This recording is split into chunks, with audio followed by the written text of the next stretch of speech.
What a great morning it is! Oh, someone's in a cheerful mood. Ooh, oh, but I am Melinda, and you want to know why? No. I'm gonna tell you anyway!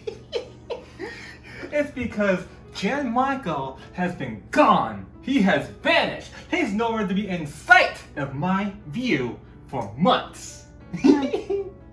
You know, you're right. He has been held up in his room for quite a while now. I bet I know why.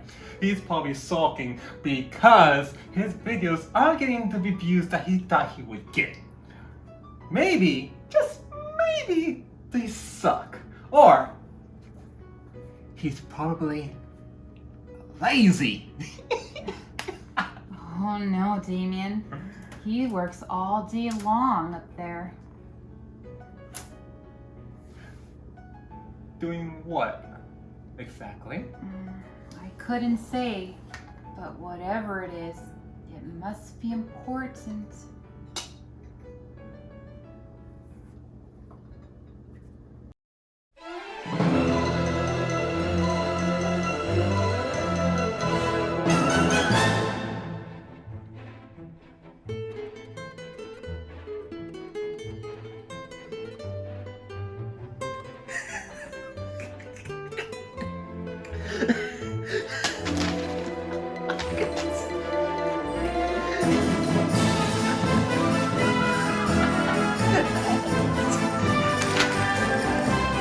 No, I can do that. Better.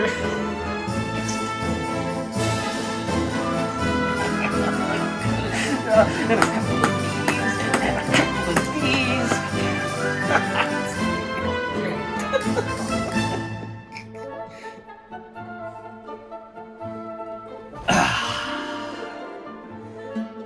It's done. Whatever. It's not gonna bring me down. He's got nothing on me. We're not gonna see him for a very, very long time. Jan! What are you doing down here? It's finally done!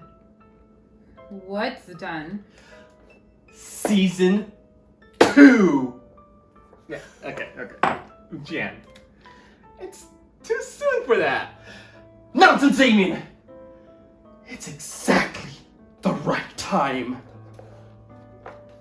Jan? Best buddy? You need more time. I need more time. I need more time. I was at peace. Don't worry, Damian. Just wait till you see all the fun things I have planned for us this season. All the fun things.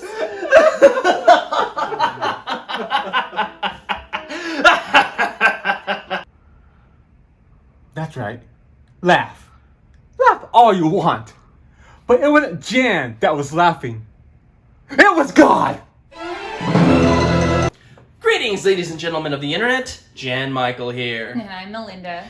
Welcome to Season 2 of The Oscar Goes To. We're bound to have a really great year of Oscar films for you guys, so look forward to that. But for today's episode, The Oscar Goes To Amadeus.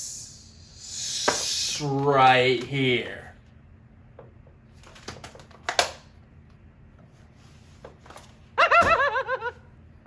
Let's begin. Are we going to appall you with something confidential and disgusting? Let's hope so, because that is what you really like. Unconfessed crimes of buried wickedness. If that is what brings you to us, the prospect of hearing horrors, you shall not go unrewarded. Coming back to traditions, Melinda, I turn it to you. Tell me, what did you think of Amadeus? The actors are split between being American and British, which, while watching the movie, was really distracting to me because the difference between the two languages is super blatant in this. And Amadeus is particularly obnoxious. And because he's American as well, it seems really out of place. Like, the movie's happening with one director while Amadeus and his wife and his scenes by himself seem like they're a whole different movie. It was just really strange. I don't know if they were trying to insinuate that like the British were one thing and the Americans were another, like as far as countries, because I know they were different regions, but I don't know. It was not the kind of movie that I quickly grew to like. I am on the opposite fence on this one. I actually really enjoyed it. Though there are some problems, some of which you mentioned. But for me, I like the fact that it is so goofy and weird. And when you hear the title Amadeus, you think, oh, great, here we go. It's going to be another dull, very serious, look at his life and maybe growing up. And, you can already see all the Oscar signs, especially knowing it's an Oscar winner, of what the movie is going to go through. But then you sit down and you watch the movie and it is just over the top ridiculous. Like, the music is blaring, there's people overacting, and honestly, I liked it because of those reasons. It took liberties, but not the same liberties like you would find in A Beautiful Mind, where they change things up to make the character, or to make the real life person look in a more positive light. Here it's just, no, fuck it, we're just gonna go over the top, everything's gonna be insane, and I liked it for that reason. But you're right, the biggest complaint that I think you and I both share is that, yeah, Amadeus is just, why they decided to let him use that American accent is baffling to me. It's so bad. It's so bad. He seems so out of place. And for a majority of the film, you just can't stand him. And then that's one of the reasons, is the accent. It's one of the reasons you just can't stand him, because it's so out of place.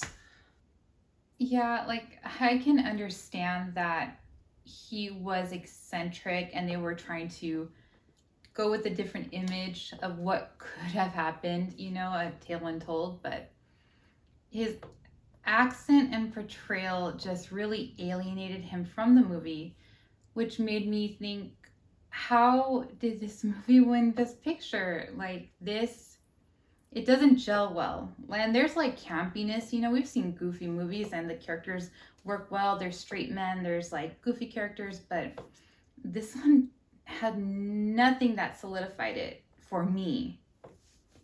I can understand you not liking it. Maybe I think it might be a bit too weird for certain audiences. But again, that's just the reason I like it. I will mention that there are some scenes that are just painful to watch.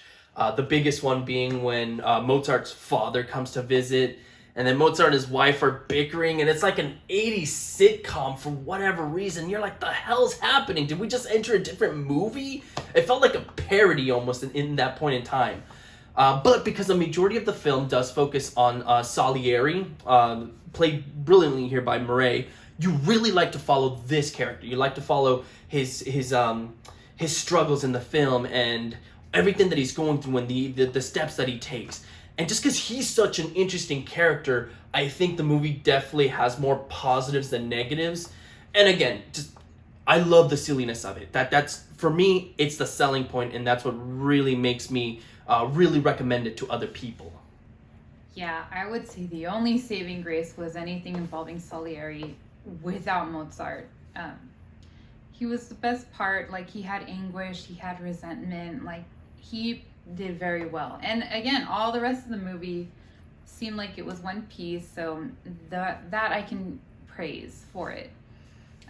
I'm not a big opera person. I don't really follow the stories of like ballets and operas, so those portions were a little bit slow for me, and the passage of time was not really obvious except by measurement of like the child's growth. One scene the wife would be pregnant, the next scene she's carrying a child, and you're like, what happened? Oh, I guess years or months have passed. Okay. I'm actually going to defend the movie against you saying that how did this win Best Picture? How is this an Oscar winner? Because I think there are signs there that point to why it would have won. And of course, you got the great performance by Murray as Salieri, but even Tom, who plays Mozart, who I know this is going to sound pretty much the opposite of what I just said. There are scenes where he's really good in it, and a big part of it comes towards the end, where you have Salieri and Mozart working together, and they're kind of just they're trying to describe what the music is. Mozart's trying to explain the music to Salieri, and just the way that Tom plays Mozart in these moments where he's like thinking of the music and he's like, no, it's like this, and you start to hear the music come into play. Those are the scenes that really send chills down my spine. I'm like, okay, I can see why this was an Oscar winner, why it was at least nominated. And if it was a little bit too silly, I get that, but I think there are still serious moments in the film that really make it an Oscar contender. Because if it had just been silly and nothing more, it had nothing else of substance, it would have just been an entertaining movie to see. But I think you have those serious moments, those moments where the movie transcends. The scenes where Salieri's looking at these music sheets, and as he's looking through it, just the music starts to play. He understands how the music works, so he can picture it in his head. Scenes like that are fantastic and really elevated above just a typical picture. So, Melinda, pretty sure I already know the answer to this, but I will ask it anyway. Do you recommend Amadeus to today's audiences, and do you think it should have won the Oscar? So yeah, I'm not going to recommend this to any of you guys because I don't think it's worth the time. One great scene at the end of the movie does not make a Best Picture for me. At best, it probably deserves Best Male Supporting Actor for Salieri, but yeah, no, it's definitely not a winner. Otherwise, E.T. would win for their final scene. So I don't recommend it, and I don't think it should have won. And I'm the complete opposite. I do recommend you watch it. Even if the sound of a Mozart biopic sounds boring to you, I would still say give it a watch because it's just goofy and weird and silly enough that you might be entertained by it. I was entertained by it. Watching it now multiple times solidifies it. I do enjoy this film, and I think I look back on it fondly. As for should it have won the Oscar, it's not a bad win, in my personal opinion. I probably wouldn't have ever seen the movie if not for its Best Picture win, so I'm glad I discovered it. So in that regards, yeah, I'm glad it won Best Picture. Everything you've heard is true.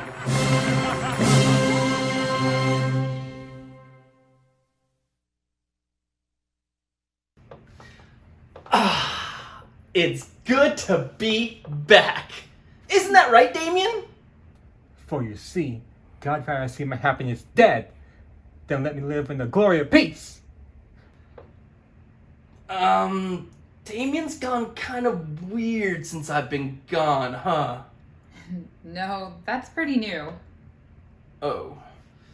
Well, I'm sure he'll be fine for the rest of the season. Well, guys, like always, until next time, make sure you subscribe, stay safe out there, and have a good one. I just didn't want to live my life in peace. He's crazy. It's okay.